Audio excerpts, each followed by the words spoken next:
So I had a very strange set of experiences last year where many days in a row actually, where snakes such as that would get wrapped around my foot, or I would at least step on it or come close to stepping on it for many days in a row.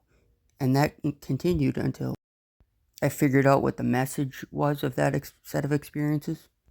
And so I know in many different cultures, religions, spiritual traditions, and so forth, um, the snake or the serpent or some type of reptilian has significant symbology, and especially that symbology is often freedom, wisdom, and knowledge.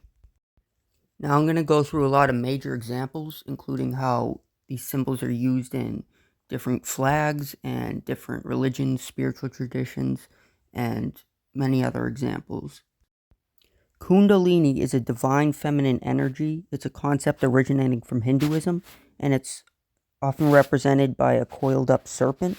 And this energy can be brought up through the chakras up to the head crown chakra in order to bring higher awareness through and expand consciousness into the spiritual realms. And so that connects to the messages of those snake encounters. In the Bible, there's the serpent in the Garden of Eden in the book of Genesis, and that serpent led Adam and Eve to eating the forbidden fruit. The forbidden fruit caused expanded knowledge and wisdom to people, and also supposedly caused original sin, but that tree actually represents the tree of life, and the forbidden fruit actually represents, like I said, expanded knowledge and wisdom connected to the serpent, and also expanded freedom. As a side note, the serpent's not even the same thing as Satan or Lucifer in the Bible. Those are three separate entities. Satan, according to Christianity and Judaism, he's supposed to be stuck in hell, which most people don't realize. Lucifer means light bearer, so that's somewhere in between. That's the bringer of light. And the serpent represents what I explained.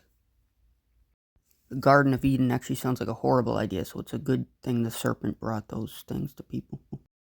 Ladon is a very similar idea from Greek mythology. It's a serpentine dragon figure that was guarding the tree of life with the golden apples, another tree with apples, even though in the Bible it doesn't specifically say apples, but I think it's interesting that it's a tree with fruit, that there's like a serpent, and it's a very similar story about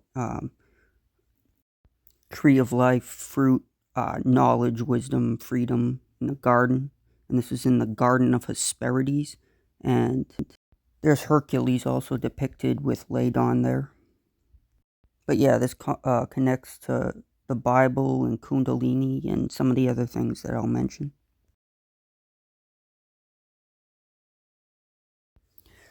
So Cora was a major serpent goddess in Irish and Scottish mythology that brought forth serpents and had power over life, death, and rebirth, and also ancestors.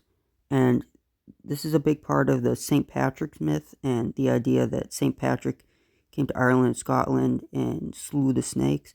But this is really symbolic of St. Patrick converting a bunch of people who believed in these kinds of myths to Christianity in Ireland at that time, way back when St. Patrick was alive. And so a lot of practitioners of that native belief system in Scotland and Ireland were converted to Christianity at that time. So Quetzalcoatl is definitely a main example, the Mayan feathered serpent god, and one of the gods that supposedly created humans, or contributed to creating humans. The god of learning, so very important to my point here, as well as wind and air. And this also connects to the very similar god, the Incan Peruvian feathered serpent god, Amaru, which is a double-headed serpent god. And actually, the word for America comes from Amaru. Most people think it comes from Americo Vespucci, but that's actually not true. It's from Amaru. And so America actually means land of the feathered serpent or plume serpent, feathered serpent. And this is very important. I'm going to come back to this point. But this has a lot to do with the overall point I'm making here. Also, the Incan leader Tupac Amaru, meaning Shining Serpent, is named after this. He was the last Incan leader to fight off the Spaniards. And Tupac Amaru Shakur is named after that, the famous rapper and actor and poet. So I'm going to get back to talking about more deities here, but I want to talk about some of the flags that have these symbols. So the Gadsden flag that says "Don't tread on me" with the snake, obviously a symbol of freedom, anti-authoritarianism, pro-liberty. Now there's a lot of flags also with the symbol of the eagle, which represents authoritarianism.